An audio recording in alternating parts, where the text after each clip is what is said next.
Hello website people. I was looking for information for the World Economic News series this morning and going through the Guardian UK and came across enough articles that I can split this separate video off simply on the articles from Guardian UK. So this is what this is.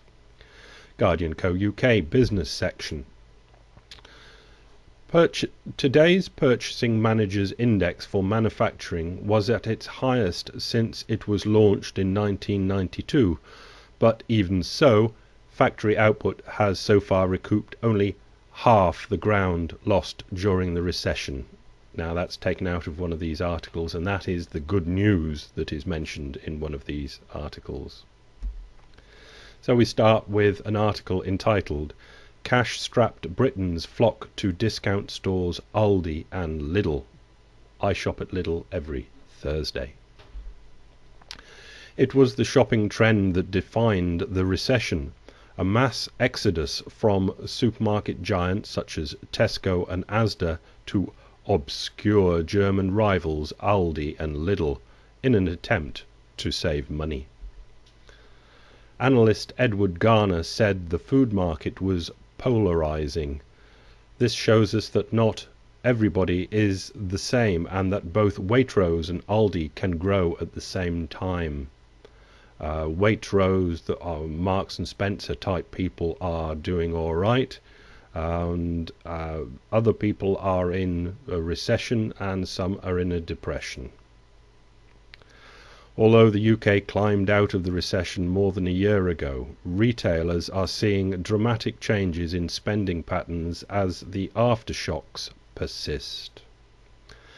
Households are faced with a toxic combination of soaring food and fuel prices at the same time when pay freezes or anemic rises are the order of the day.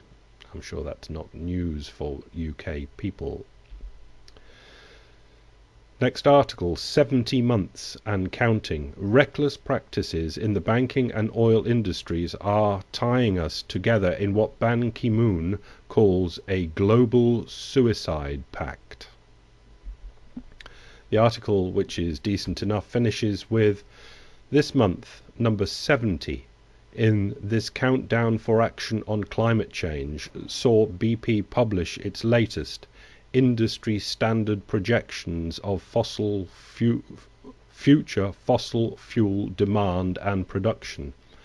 They predict that global carbon emissions will keep rising until at least 2030, in spite of the fact that to prevent dangerous climate change they should already be reducing.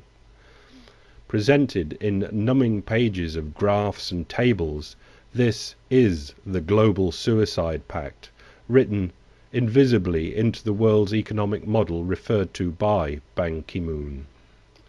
And it will remain so until we can break the spell of magical thinking which allows us to believe that, economically and environmentally, there are no limits.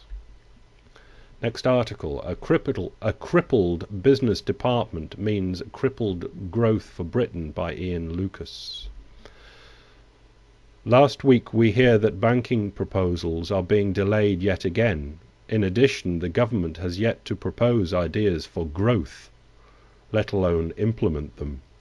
The growth white paper that was expected last autumn never materialized, and the impression was given that there simply weren't enough good reasons around to justify such a publication.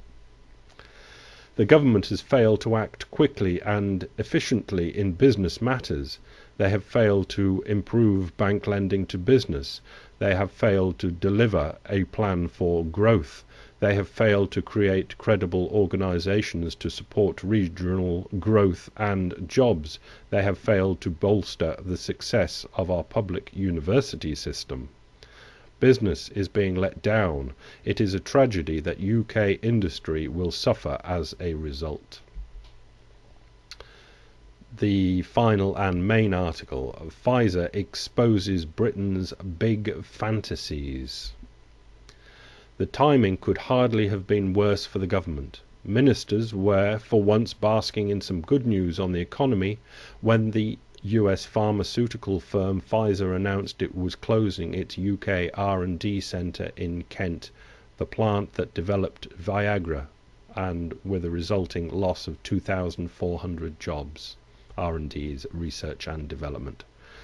Let's start with the obvious. This is dreadful news for the workers involved, but it is also a slap in the face for the Chancellor, George Osborne, and the Business Secretary, Vince Cable, as they try to convince the voters that the coalition has a strategy for growth as well as cuts.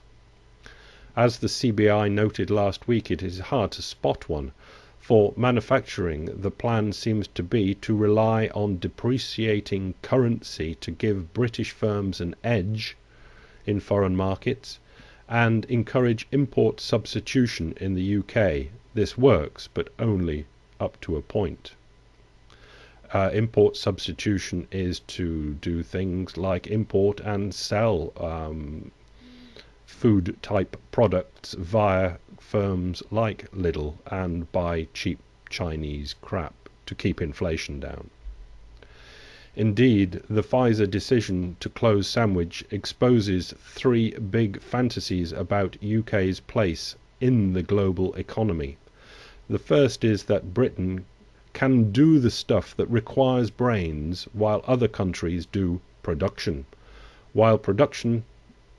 When production moves overseas, R&D eventually follows. The second is that developing countries would be willing to accept an international division of labour, with the UK concentrating on the high value end of the market while they get the low margin bulk manufacturing. China is already going for the high-tech market and over time will grab more and more of it. Other countries are aware of the dangers. The Germans, for instance, have identified green technology and used tax breaks to steal a march on Britain in the development of solar industries. Britain has a long history of innovation, and public investment has been channeled into science at our universities. The assumption seems to be that you can sprinkle a few tax breaks on top, allow the exchange rate to work its magic, and you have an industrial strategy and a rebalanced economy. And that is the biggest fantasy of the lot. Everybody has to accept that there is no place, particularly for the United Kingdom, in the world economy, and something has to be carved out. A niche has to be found, and it's going to have to be one sodding great big niche to fit the UK economy in. Otherwise, the UK economy just has to slim down so it can find a niche, a small niche to fit into. But a slimmed down UK economy is what? A liability for the government, and a huge, huge problem. What is the UK to do? Maybe you know. Bye.